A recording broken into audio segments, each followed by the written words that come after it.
Hello everyone, welcome to Learning with Reena. Today we are going to learn about 70s version. အားလုံးပဲမင်္ဂလာပါဒီနေ့ teacher တို့က science နဲ့ပတ်သက်တဲ့သင်ခန်းစာလေးတစ်ခုကိုစတင်ပြီးတော့လေ့လာကြရအောင်ပါ Everything around us, your phone, your table,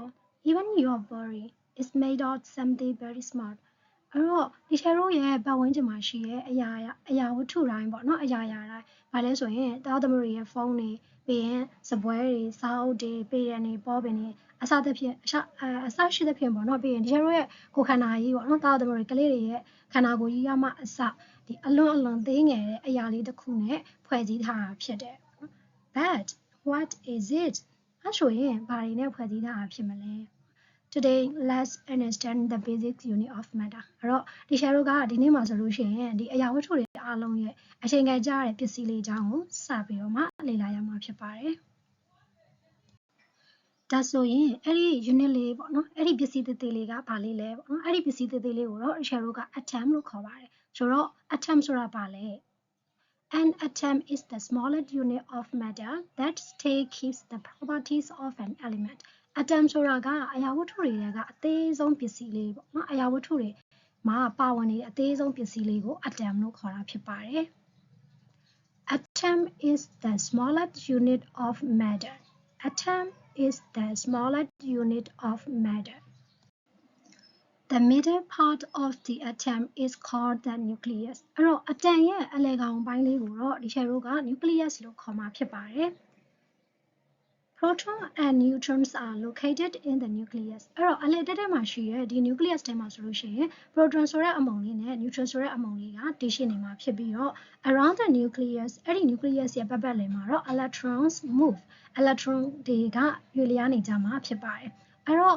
atom ရဲ့ structure အနေနဲ့ပြောမယ်ဆိုလို့ရှိရင် atom ဆိုတဲ့အလုံးလေးမှာအလေကောင်တက်တဲ့က nucleus ပါမယ်အဲ့ဒီ nucleus ရဲ့ပတ်ပတ်လည်မှာဆိုရင် electron ဆိုတဲ့အမုန်တွေကပတ်နေမှာဖြစ်ပါတယ်အဲ့တော့ nucleus ထဲမှာဆိုရင် proton အမုန်ရှိမယ် neutron အမုန်ရှိမယ်ပေါ့နော်ဒါလေးကိုသိထားဖို့လိုမယ်ဆိုတော့ကြတော့ proton ဆိုတဲ့အမုန်လေးဆိုရင် positive ဖြစ်ပြီးတော့မှအလယ်မှာရှိတဲ့ neutron ဆိုရင်တော့0ဖြစ်ပါတယ်သူဒီ positive လည်းမဟုတ်ဘူး negative လည်းမဟုတ်ဘူးလို့ဆိုလိုတာပါသူ့ရဲ့ဘေးပတ်လည်မှာပတ်နေတဲ့ electrons ကတော့ negative charge ဖြစ်တဲ့အမုန်လေးတွေဖြစ်ပါတယ် When an atom has an equal number of protons and electrons, it is electrically neutral. ဆိုတော့ atom တစ်ခုက proton အရေအတွက်နဲ့ electron အရေအတွက်ကညီနေမယ်ဆိုရင်တော့ဒီဟာကို electrically neutral လို့သတ်မှတ်မှာဖြစ်ပါတယ် When an atom gains electrons, it becomes a negatively charged ion. အဲ့ဒီမှာ atom တစ်ခုက electron တွေရရှိပြီးတော့နော် electron တွေရရှိတယ်ဆို electron တွေထပ်ပေါင်းထည့်လာပြီဆိုရင်တော့ဒီ atom လေးဒီ negatively charged ion ဆိုပြီးတော့မှပြောင်းလဲသွားမှာဖြစ်ပါတယ် When an atom loses electrons, it becomes positively charged ion. အဲ့တော့ atom တစ်ခုကမူလရှိနေတဲ့ neutral electrically neutral state ကနေပြီးတော့မှ electron တွေလျော့သွားမယ် electron တွေတခြားစီကိုပေးလိုက်ရမယ်ဆိုရင်တော့ဒီ atom လေးဒီ positively charged ion ဖြစ်လာမှာဖြစ်ပါတယ် For example, hydrogen, the simplest atom, has only one proton and one electron. ဆိုတော့ example အနေနဲ့ပြောရမယ်ဆိုရင်တော့ hydrogen atom ကိုပြောကြည့်ရအောင် hydrogen atom မှာဆိုရင်တော့ proton တစ်လုံးနဲ့ electron တစ်လုံးရှိပါတယ်ဆိုတော့ proton အရေအတွက်နဲ့ electron အရေအတွက်ကတူညီနေတဲ့အတွက်ကြောင့်မို့လို့ဒီအခြေအနေမှာဆိုရင် hydrogen atom ဒီ electrically neutral လို့ teacher တို့ကပြောလို့ရမှာဖြစ်တယ်နောက်ထပ် example လေးတစ်ခုကတော့ oxygen atom ဖြစ်ပါတယ် Oxygen atom has 8 protons and 8 electrons. So it is also electrically neutral. နော် Oxygen atom မှာဆိုရင်လည်းအချက်ခုပြထားတဲ့ Oxygen atom မှာဆိုရင်လည်း proton အရေအတွက်က8လုံးရှိပြီးတော့မှ electron အရေအတွက်က8လုံးရှိနေပါမယ်။ဒါကြောင့်မို့လို့ဒီ atom ဒီ Oxygen atom လေးရာဆိုရင်လည်း electrically neutral လို့ teacher တို့ကသတ်မှတ်ထားလို့ရပါတယ်။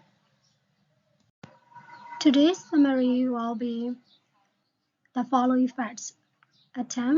is the smaller unit of matter. It has protons, neutrons, electrons, and it forms everything around it.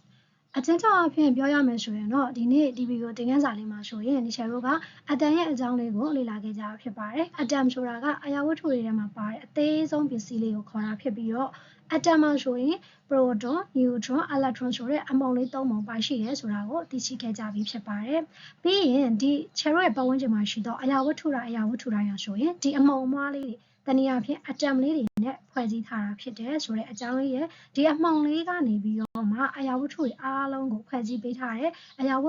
ဝတ္ထုအားလုံးဖြစ်ပေါ်လာတယ်ဆိုတာလေးကိုလေ့လာခဲ့ကြရတာဖြစ်ပါတယ်